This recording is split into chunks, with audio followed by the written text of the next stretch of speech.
छत्तीसगढ़ के जम्मो खबर, किसिम किसिम के मनोरंजक कार्यक्रम और लाइव डिजिटल टीवी देखे बर हमार यूट्यूब चैनल न्यूज़ 36 लाइव ला सब्सक्राइब कराओ और बेल आइकन ला दबाओ। जय जोहार।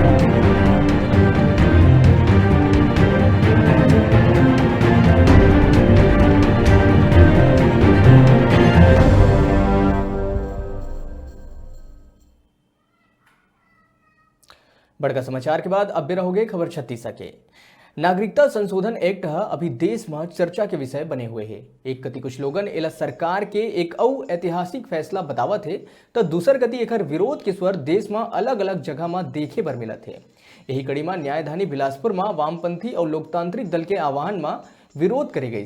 विरोध करत हुए लोगन एला देश ला बांटे वाला कानून बताते हुए मोदी सरकार के खिलाफ नारा लगाए।